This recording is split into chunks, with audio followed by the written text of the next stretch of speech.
Everybody, and welcome. Yes. Hello, everybody, and welcome to today's session.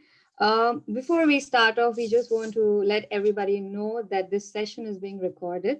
So if there is anybody who doesn't want their face to be seen, please feel free to switch off the camera. It's absolutely fine. Yes. So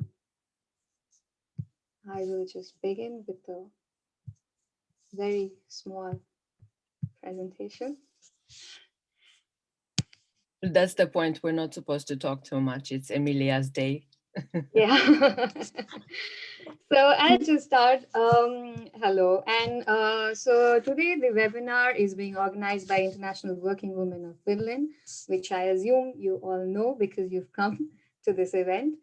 So for this session, we'll start off with the introduction and then we'll proceed to presentations and discussions, followed by a Q&A session. So if you have any question during the presentation, please do not hesitate. You can put it in the chat box. They will be taken towards the end after Emilia's presentation.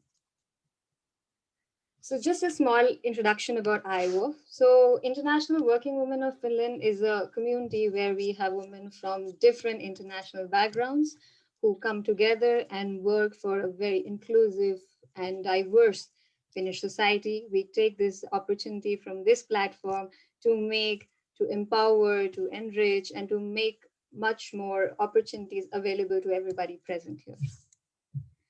So this organization was registered as a not-for-profit organization in November 2019, just for your information. And out of the innumerable events that International Working Women of Finland conduct, a new series began this year, and it's the IWWOF Talks Learning, one which you are a part of now. So the purpose behind this was to introduce and to welcome people from different backgrounds, experts from different backgrounds, that is academia, corporate sector, learning, education, anything and everything possible, to make them more open towards the students who come from international backgrounds and they kind of find it a little challenging to get opportunities in terms of internships or in terms of employability or anything that can happen, or any kind of issue that they might face. So through the IWWOF Talks Learning series, we try to make it easier for international talent here. So for today's session, the topic of today's session is Finnish universities and employability of international talents. We are extremely glad to have Emilia Dose as our guest for today's webinar. And without delaying it further, I would welcome Emilia to please proceed with the session. Thank you. Thanks, Ashmita, and hello, everyone. So my name is Emilia Duse, and thanks a lot, Ashmita and Alina, for having me. Very much looking forward to our discussions today with all of you participants. Just a second, so I will share my presentation. Please let me know if it does not work. So let's start. Yeah. Okay. Yeah. Sorry, sometimes my PC is a bit slow. So today's topics are kind of around these two questions. So how can international students leverage their international background as a selling point? This is what we'll be discussing first. And secondly, what should international students do to actually be more employable in Finland? And I will be combining kind of two approaches here. First is what can students in general, students in higher education, do to enhance their employability. And the second perspective is the perspective of international talents. So when I talk about international talents, I'm referring basically to anyone with any sort of an international background and a background in higher education, be it somebody who's now currently studying or already has a degree or degrees. So combining these two aspects here. Briefly about myself. So what is my take on the topic of international talents? So while I was studying, I was tutoring international students and also wrote my thesis about the employability of international master's degree students. So my interest in this topic goes quite far. Why I'm mentioning here that I've lived abroad myself is that I've been in that situation myself. So being a student in a foreign country and also building a career in the labor market that was foreign to me, in Austria this case. And also kind of so today I'm going to refer to labor market research and experiences we have at Simhe Metropolia of working with international talent, but also a bit of my own background and my own experience. So for example, in my case, volunteering during my first internship abroad led into a second internship, which then turned into a permanent job. So that's my own experience. And was also working in the field of labor market integration of international talents in Austria before returning back to Finland a year and a half ago, where I started working as a career coach at Simhe Metropolia. Some of you, I think, are familiar with Simhe already. Simhe is abbreviation for words supporting immigrants in higher education in Finland. And we offer different kind of services to different groups. I've also been working in building a career guidance and employer collaboration model for our international degree students at Metropolia University of Applied Sciences. And we'll talk a little bit more about services later. But first, before we dig deeper into the topic, I would like to know a little bit more about you, all of you who are present today. So the idea here is that if you could please use the chat. And first, I would like to know in what field are you studying, currently studying, or perhaps planning to study, or if you're working right now, what is your professional field? And if you're, for example, studying IT, then your answer would be 2 in the chat, or if it's in the field of education, 5, and so on. And of course, if you want to let us know more in detail, feel free to do so, but would like to know roughly from what fields you are.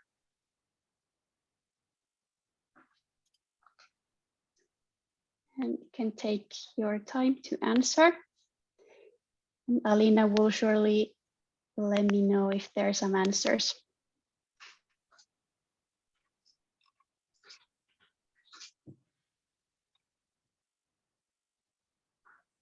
So yeah, we have masters in product management and working in the education field. Right. Okay. Yeah, I think more answers might still come, but I was kind of thinking it might be a mix of very different kind of backgrounds. So it will be interesting to see if that is the case. Another one in education. And then Valeria just got a place in Laurea. Oh, congratulations. That's great. Oh yeah, and she actually already has a question: how to study and work at the same time. Okay, well, we'll get to that for sure today. Yes, but I will thanks add for the it to my question. list of questions. Yeah. All right, and then to the second question. So we have enough time. Please let me know which one of these options describes you the best right now. So are you first currently studying and now here to kind of start planning your future after studies, or second, are you currently actively at job hunt, or third, maybe you're currently working but just planning your next possible career steps and perhaps wondering if studying could be one of those steps.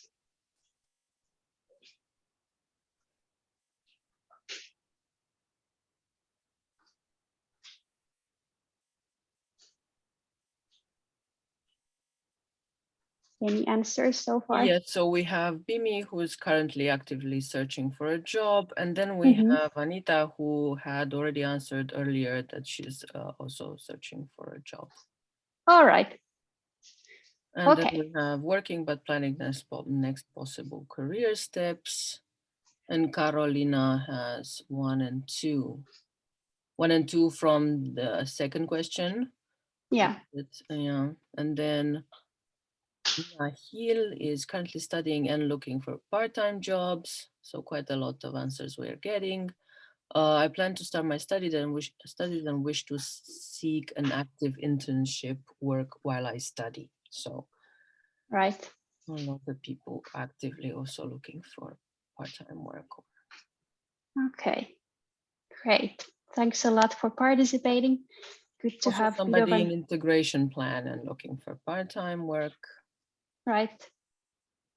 Yeah, so very different kind of situations. Yeah. All right, then let's move on with the topic. And like was said, please do share your questions, comments, your tips for fellow students or other international talents that you surely have. And Alina, if there's a question directly to something I'm talking about, you can also interrupt me for sure, but I will take breaks to ask and take time for questions. So first, with the first topic, why to hire an international student? So we all know the obvious one, that international students usually have knowledge of a foreign market, they have language skills, they have networks from different countries and for different other contexts. And this is not important only for the companies attempting to go abroad to expand into new markets, but also to organizations that are operating in Finland only, because they might, for instance, have a group of clients with a certain background. And then it's useful to have somebody to know the culture and the language. And for those of you who are interested in, let's say, companies seeking to expand to new markets, to different countries, you can check out the Talent Explorer funding by Business Finland. Just to explain it briefly, the idea here is that a company can receive funding by Business Finland to hire someone to, for example, conduct market research on a certain market. And this is something that you can then mention in your job applications. Perhaps you're sending open applications to different companies or approaching them otherwise. And this is just an added bonus on top of all the other skills you have that you can mention. Then there are the other points that go pretty much for any organization, and this is backed by lots of research. So in general, you can say that diversity is making organizations prosper, also making organizations more innovative when not everyone has the exact same background, and also even more profitable. So lots of benefits for an organization. And then the last point, actually, it's important to all of us, because a lot of times you can hear discussions on future working life skills and what are the skills you will need in the future to be successful at the labor market. And the ability to work in a multicultural environment is one of the top skills that will be needed.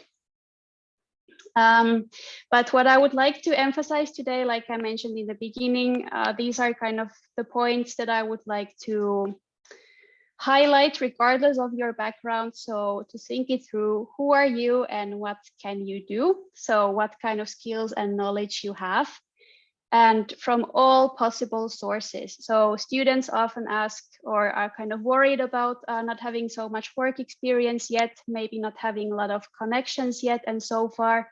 But please do take into account all the sources of having gained skills. So also your spare time, volunteering, hobbies, it can be whatever. So you actually do have already a lot more experience and connections that you might think. And secondly, regardless of your background, again, to think it through, what kind of employers interest you and would be kind of the ideal employers for you, and how could you find your way into working at one of those organizations. So these are important, doesn't matter what's your background. And there are some steps that can be mentioned that can bring you more towards being as employable as possible in Finland. So first is to get to know the Finnish labor market. So what kind of organizations there actually are, what could be the interesting employers to you, and what kind of skills they're looking for. So not only what kind of titles they're posting in their vacancies, for example, but what are those concrete skills they're looking after, and checking which one of those you already have and which ones are the ones that you could still work on. Second, I would say almost the most important one, networking, and starting from day one. So from the beginning of your studies, to try and find different connections in Finland. And we're going to talk quite a lot about that today as well. Then learning some Finnish and or Swedish can be an additional advantage. This depends a lot on your professional field. So in some fields, it's more important than in others, but you can check if it's possible for you to make Finnish or Swedish studies part of your degree. Or also, of course, learn the languages in the spare time. And also, importantly, find some ways to showcase your skills. So you might already have lots of experience, perhaps from abroad, and it's of course valuable and can be useful in Finland as well. But sometimes you might have been, for example, working at an organization that is a really big name in that country and is a really big bonus in your CV, but might not be so known in Finland. And to kind of have additional ways of showcasing your skills, find some references in Finland, but we're going to talk about this more. And last but not least, to be present in the most crucial channels of your field, for example, on social media. Getting to know the Finnish labor market, here are just some ideas. So if you're currently a student, you can always contact your degree program, the specialists there, and perhaps the career services of your university or University of Applied Sciences. Usually you can have some career guidance from there, and also some information from your degree program on what kind of organizations could be of interest. So what kind of organizations have the fellow students done their internship in, for instance, or what kind of connections your degree program might have. So these are worth checking.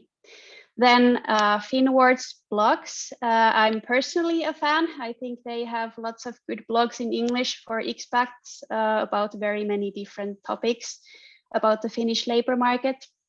And also there are some platforms dedicated specifically to international talents. So for example, building bridges, making you familiarize yourself with some companies. Then also the Jobs in Finland portal by Business Finland is meant for English-speaking jobs in different fields. And also there's a list of hiring startups in the capital region by Nuuko Helsinki. Nuuko Helsinki is offering services in English for persons who are interested in entrepreneurship. And they have information on startups where you can follow up what kind of hiring patterns they've had, so what kind of skills needs they've had so far, and which ones might be emerging soon. And what we often hear is that especially international students are struggling to find an internship or to know where to apply. Here, it's of course important to get to know, again, the field in Finland, but you can, for inspiration, check, for example, what organizations have had interns so far.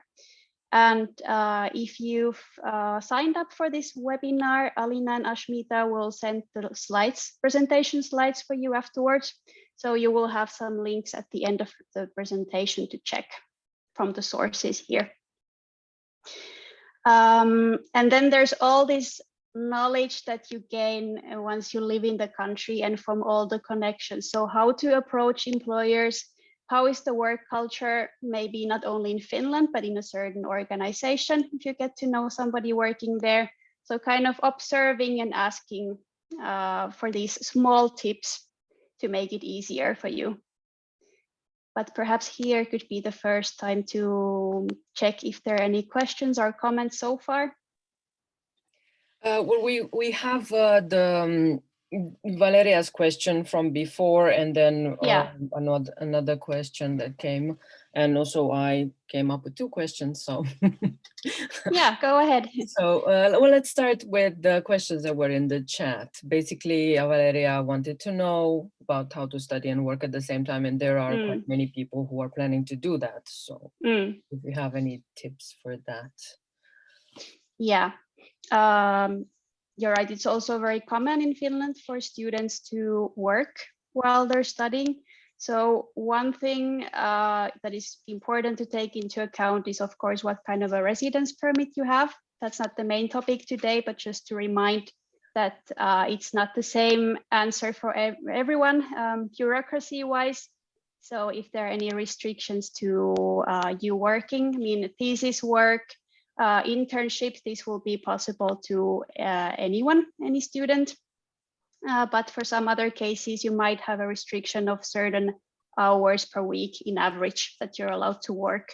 Or for example, EU citizens are allowed to work without any restrictions. So there are so-called student jobs, and I think no job should be overlooked, even if it's not in your own field. You will still make connections. You never know, for example, where those people, those colleagues of yours end up working next. And it's also valuable work experience no matter what. And usually in Finland, work experience from regardless of where is valued quite high. Even better, of course, if it's in your own field. So I would say the same tips kind of apply to any job applications, regardless of if it's a side job next to your studies or a full-time job. So if you would like to have some more specific information regarding applying for jobs, please do specify. But for now, I think if we have some other questions, we can move on to them. Yes, Seshnag, I'm sorry if I'm not pronouncing it correctly. He says that he or she, again, I don't know, comes with 8 years of work experience and has worked for a Finnish company. And does that give an advantage during the job hunt? Yeah, sure. Just make sure that you're, first of all, describing the tasks and responsibilities you've had. What have you achieved that company, and to give concrete examples that are in line with the jobs you're applying for. So to check which ones of your, what parts of your experience go hand in hand with the ones that they're looking for. And also it's good to check how to activate your network from those times. Perhaps you're connected to these people on LinkedIn, for example. So checking if you can, perhaps one of them is working now at an organization you would also want to work at, or know somebody there. So just to check if there's any help from there, from your networks. Exactly. Right, go on. Yeah, no, sorry, just a quick add, references as well, but I'm gonna talk more about them later. Yeah, that's what I was gonna say. You can just ask for recommendation from using LinkedIn, for example, so that you have it directly in your LinkedIn. That's very important. And I know somebody who recently asked somebody for a recommendation, and the person was like, oh yeah, you know, we have something for you. It's gonna be a short-term project, but it's something. So yes, exactly. Yeah. You never know what even small act is going to be the important one. Yeah. All right. If you want to answer more questions, I was thinking that you were talking about networking. You said that you're going to talk some more. If that doesn't okay, then I'm getting into that. Yeah. Okay. And what about experience or studies that are not for a job that is not in demand in Finland?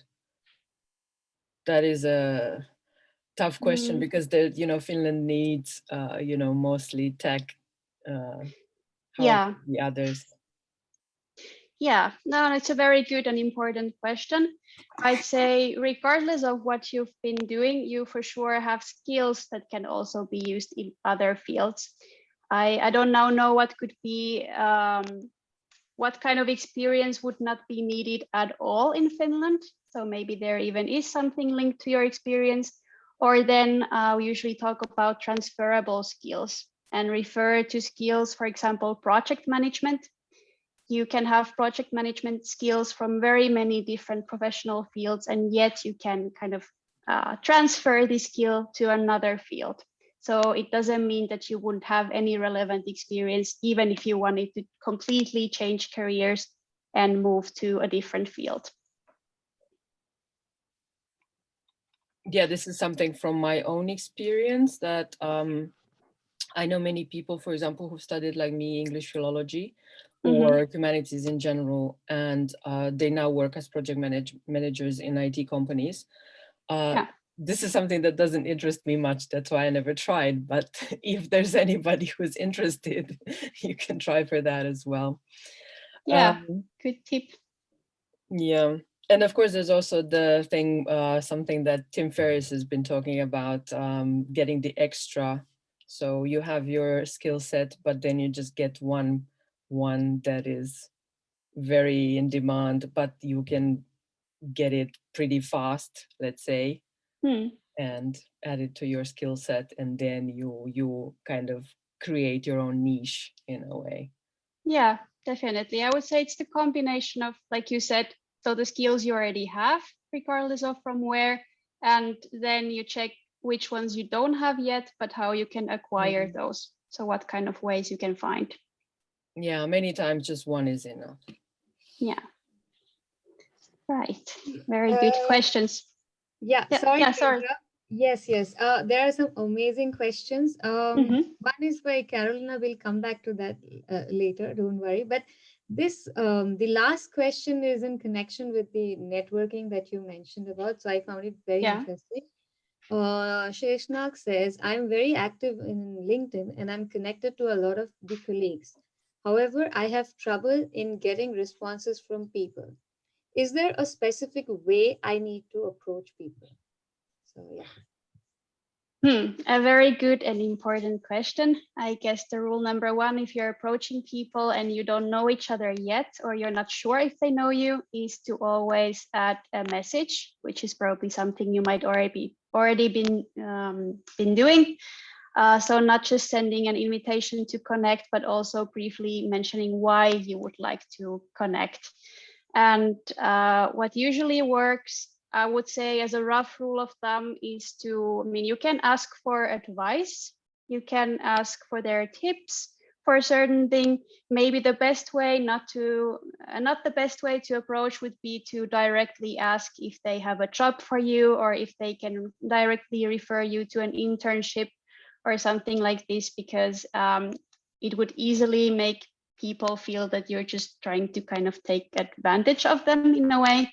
But if you sincerely want to connect because you would want to discuss something related to the professional field, or you're interested in knowing more about them and what they're working on, I think more people will be likely to be flattered. But of course, there's always a certain rate who might not respond to you. I would not take it personally. It might also be that they're just currently very busy, or they just genuinely forget. So if somebody does not reply, just move on and connect the next person.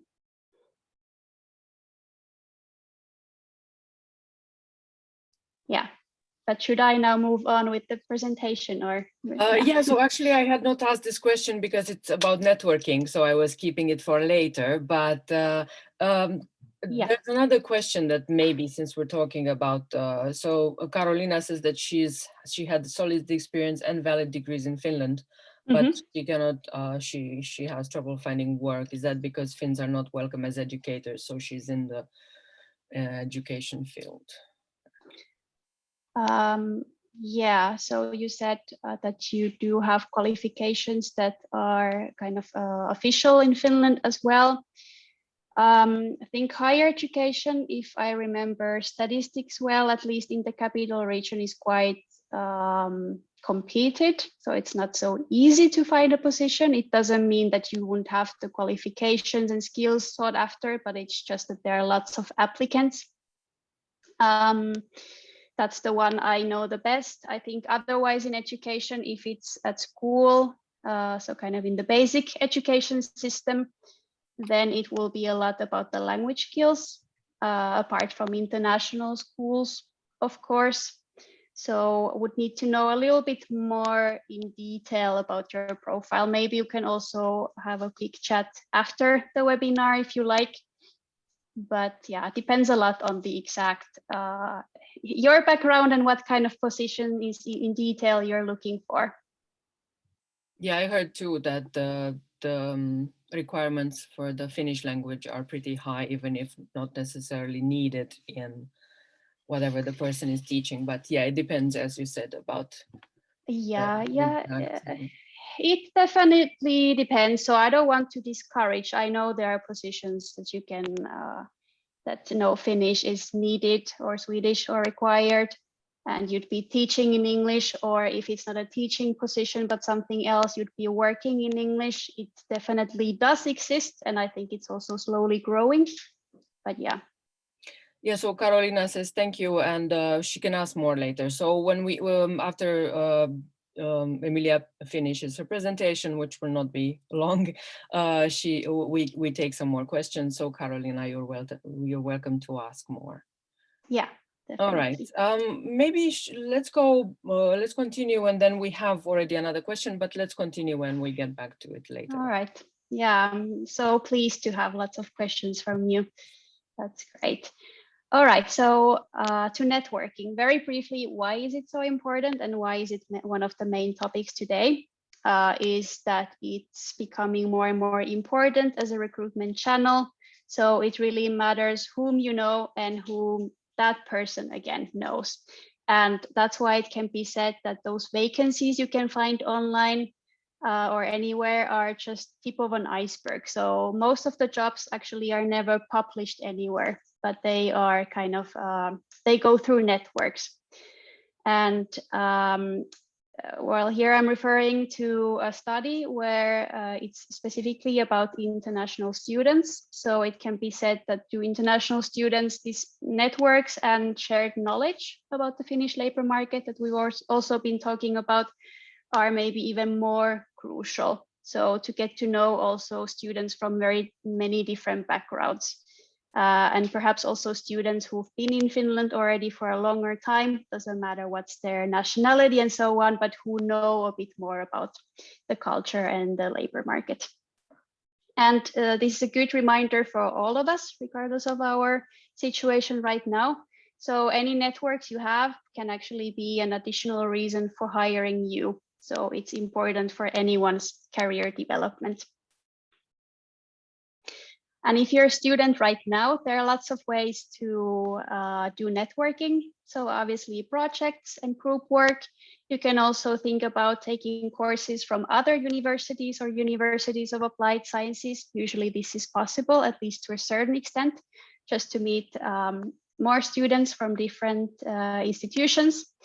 Then usually there are loads of students associations at every university or University of Applied Sciences. And if you feel like there's no activity you would like to participate in, or you're only maybe learning Finnish or Swedish now, but there's nothing in English available, you can always contact them and maybe suggest even organizing something yourself with a couple of friends or trying to find a group to organize it with. So kind of having a proactive attitude in anything you're doing and finding ways to have those activities you're looking for. Then obviously mentoring, tutoring, alumni activities. These are usually available at pretty much every university or University of Applied Sciences. Teachers and other stuff, that counts as networking as well as any guest speakers that you might meet at different webinars, company visits, recruiting events, and so on. And then of course, internships. And we actually already talked about LinkedIn, but just to remind, kind of at all times checking if you're actively adding people, or you can also just follow them if you feel like adding is too much for now. But kind of making sure that you're also growing your network also on LinkedIn already during your studies. Yeah, and then a couple of organizations that are linked to the aspect of business going international. So talent boost activities, Business Finland, maybe different chambers of commerce that operate in Finland, if it has something to do with the markets that you have expertise of. Then also the startup scene, I already mentioned it briefly. Why I like to mention startups is that a lot of times they do operate in English. and they tend to be quite diverse. Lots of startups have this kind of as their guideline and company culture thing to be diverse. And there are also lots of associations, organizations that are linked to entrepreneurship. So just some examples here. But I know that pretty much all universities and universities of applied sciences have active entrepreneurship societies, which again are one more chance for you to, for example, participate in organizing events. Maybe you can help them with digital marketing, maybe with content creation, whatever you're good at. And this is again one more reference for you. Not important only for the ones who are interested in becoming entrepreneurs themselves, but also pretty much to anyone. And then the spare time that we already talked about as well. Hobbies, volunteering.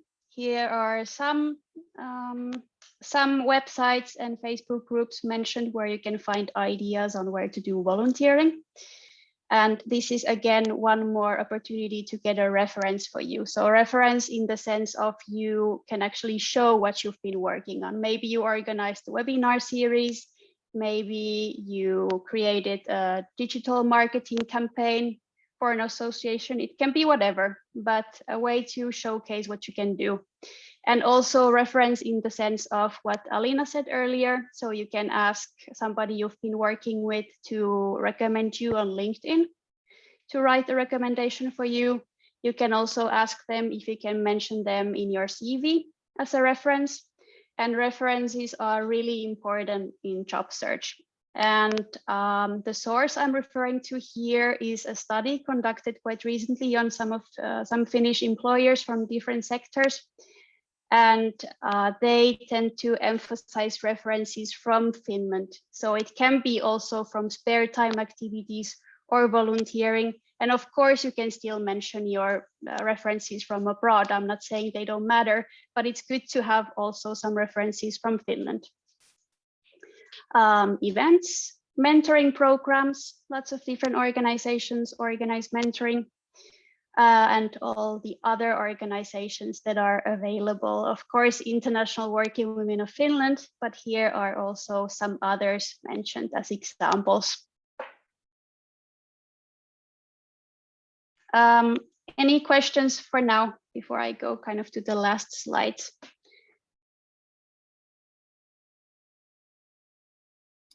I forgot to unmute myself. Well, my question was, how do you choose who to network with? How do you make a good network? How do you build a good network? Well, first to say, I won't be too picky, or I won't ever think that somebody is not relevant as a connection, even if it's someone who's not working in your field of interest at all. But it might still be the case that, let's say you post something on LinkedIn, this person reacts to it, comments or likes, whatever, and they again have a connection from the field you're interested in. So no connection is in vain. And this, of course, doesn't only go for LinkedIn, but anything in life. So you never know who's the connection who can give you a tip. Maybe they've heard of a position you wouldn't have heard of otherwise. Maybe they have some other knowledge from their connections that can be useful to you.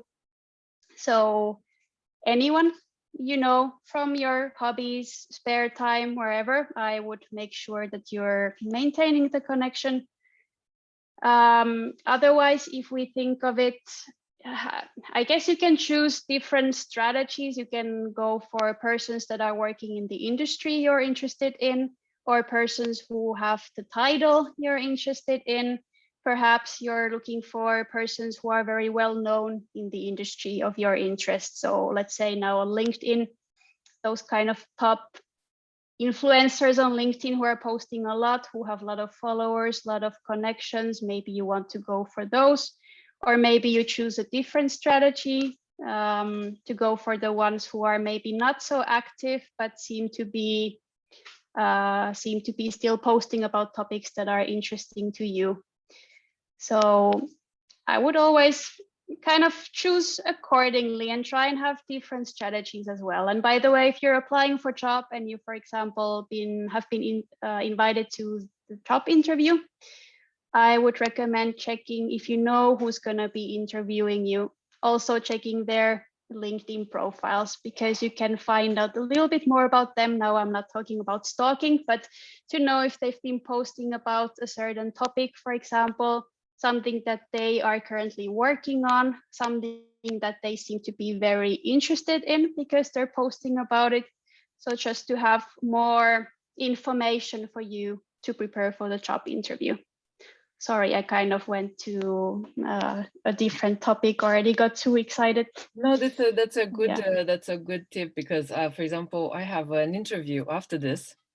And I'm interviewing with hopefully my future boss, and checking her LinkedIn, I found out what business unit she's in the company, because it's a big company. And this way I know more about what they do and what I hopefully will be doing in the future. So yeah, fingers crossed, Alina. And a very important point you mentioned.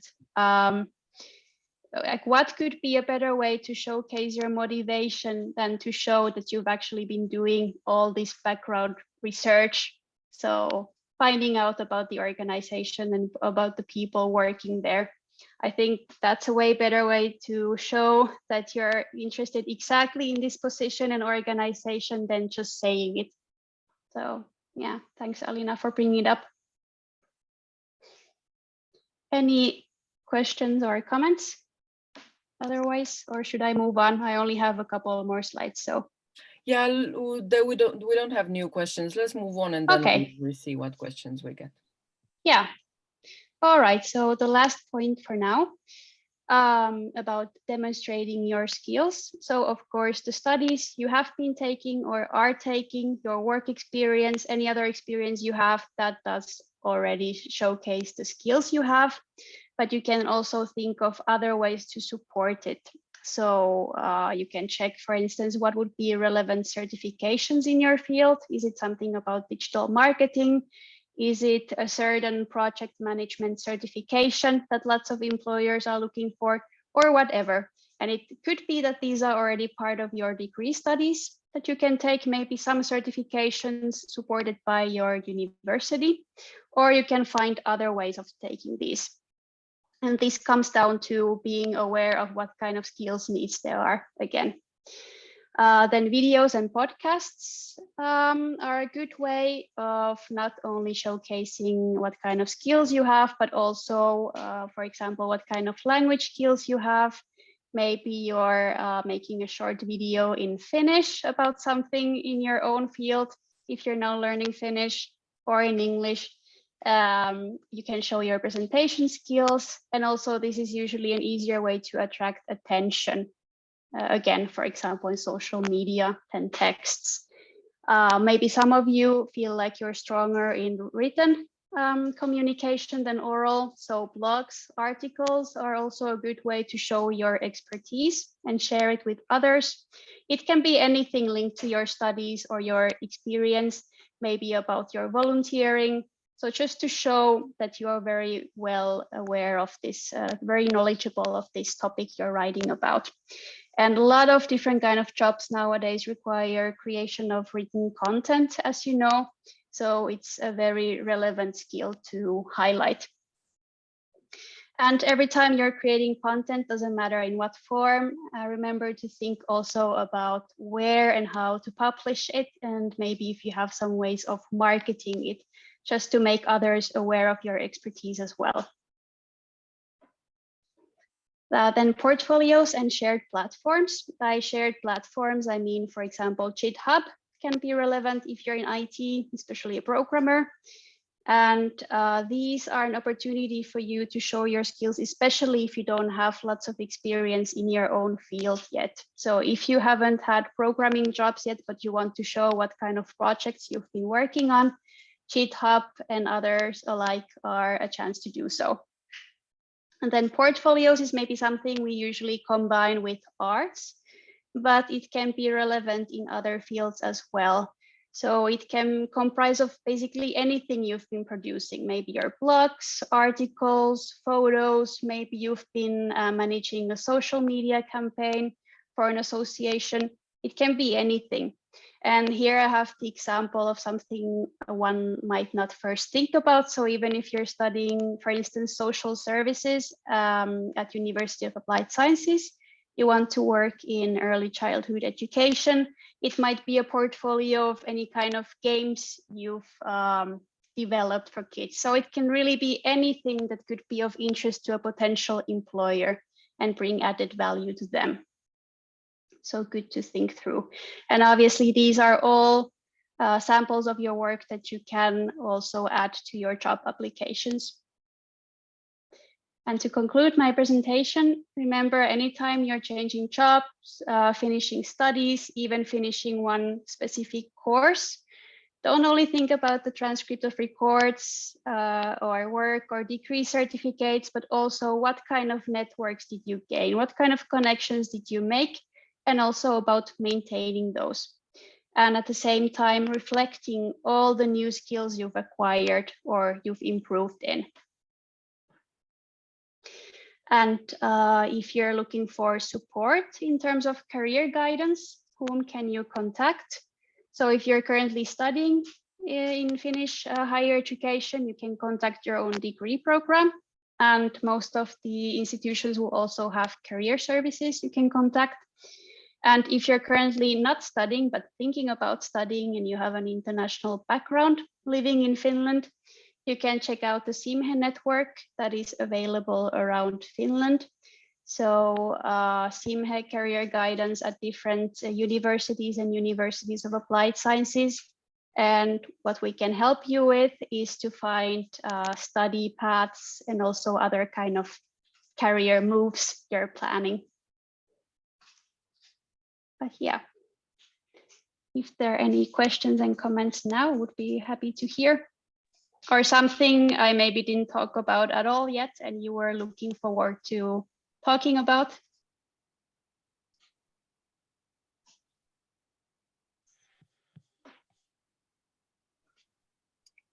Ashmita, did you want to say something or can I ask?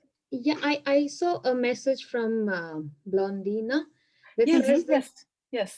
yes, I have 10 years of working experience, but all of it together with my education I gained in my native country.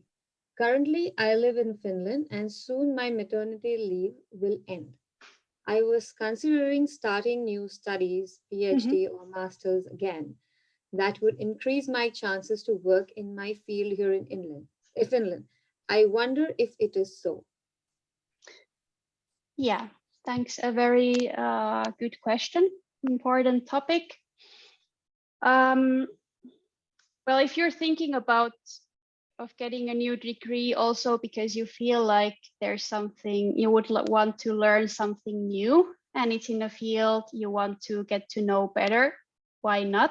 Of course, it's also a good opportunity to gain networks.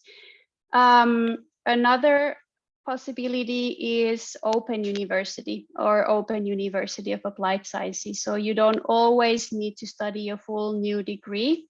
You can also think about some separate courses. So again, checking what kind of positions would be interesting to you, what kind of skills they're looking for, and then checking what's available at the Open University or University of Applied Sciences. And some courses are online and kind of self-study courses, but usually there are also courses available that have some group work, could be also online. But also personally, I found that a very nice way of not only learning new skills, but also, again, expanding networks because you get to know professionals from different fields that are interested in the same topic. So yeah, I would think through what are kind of the motivations to study and whether it would then be a degree program or rather just separate courses.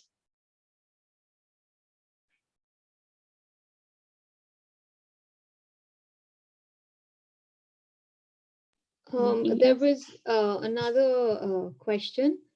Yeah.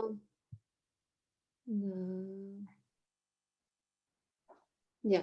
I come with 8 years of work experience. I worked with a Finnish company throughout. Does it give me an advantage during my job hunt? I will be completing my master's in 2023. We've already discussed this, Ashmita.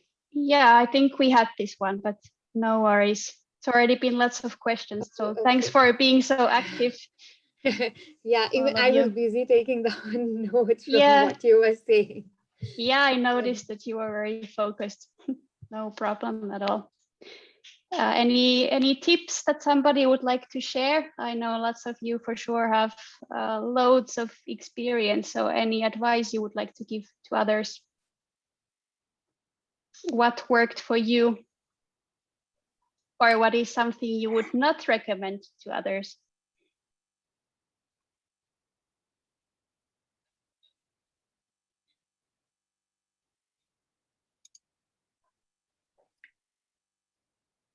We got a question in the chat until somebody else comes up with an idea.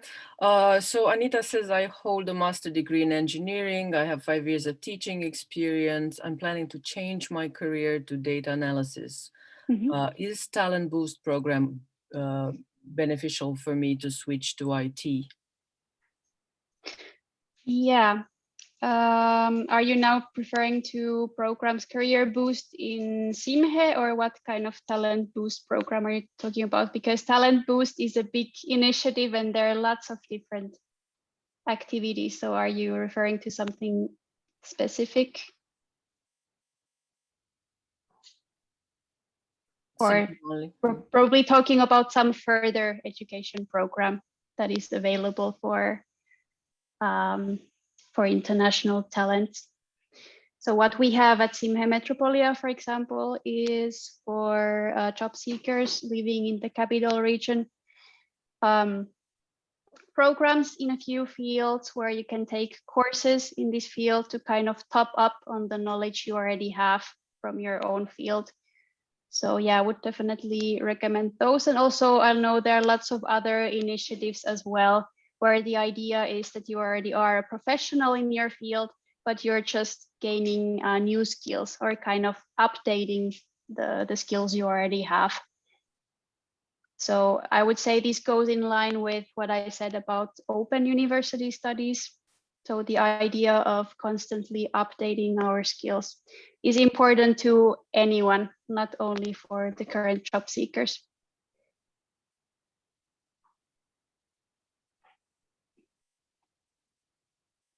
Anything else?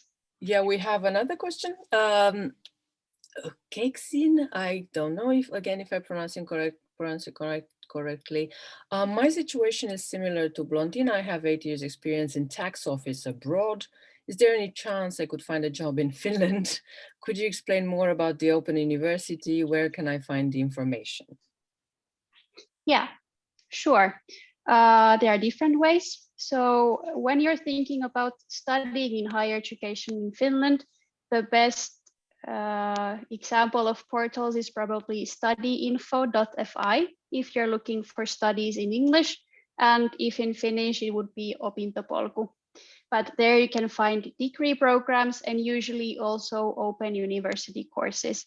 Or another way is to check the web page of the exact university you're interested in. So depending a little bit on your field, those would be the best ways of finding courses. And what is also important to mention that now there have been some exceptions because of COVID, that some courses at the Open University have been offered free of charge, especially to job seekers or laid off. But the rule of thumb is that usually Open University courses do cost. So it's roughly 10 to 15 euros per study credit, ECTS, so the European Credit Transfer System. So a typical price for a course could be, for example, 50 euros or 75 euros, depending on the scope of the course.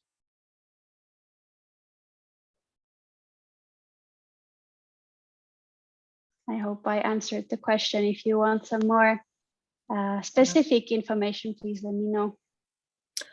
We got another question. Yeah. Tips for introverts on how to build networks. Do you have any idea?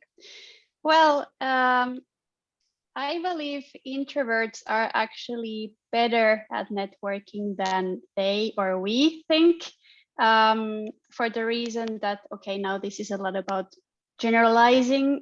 Of course, human beings are not black and white like that, but a lot of times introverts are actually really good at listening. And the way to make people into liking you and wanting to discuss with you further is usually to show attention and to show that you've actually been listening and not just all the time waiting when can you say something and thinking about what you should say, but actually listening to the person and what they're telling you. And that way it's not by any means something negative if you're more into first observing the situation, listening, not being the active one, and then you find the courage to enter a conversation. There are also some other tips, maybe not so applicable to social media, but when at once it will be possible again to take part in events face to face, you can try going with a friend or someone else. And then it will be probably easier to also join other groups to discuss when you're not alone. Or if you're going alone, you can check who else seems to be alone. So they're also quite likely to be looking for someone to talk to. So it might be easier than joining a group alone. Or if it's an event, it could be also online that you've spotted on social media. You can participate in conversations about it on social media. And maybe you already find someone who's also going to participate and you get to know each other a little bit by chatting on LinkedIn. And then you already have established a connection with one person and then you're joining a bigger group. So again, I think it depends a lot on the context, but don't think that because of being an introvert, you would not be good at networking, because that's for sure not true.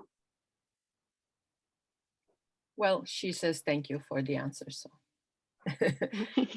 that was so good. We don't have other questions, but I remember Carolina said that she wants to ask more, maybe later. Do you have any other questions, Carolina, related to? Hi. No, it was just more like a curiosity, because because Finnish education is world famous for being one of the best educational systems that there is.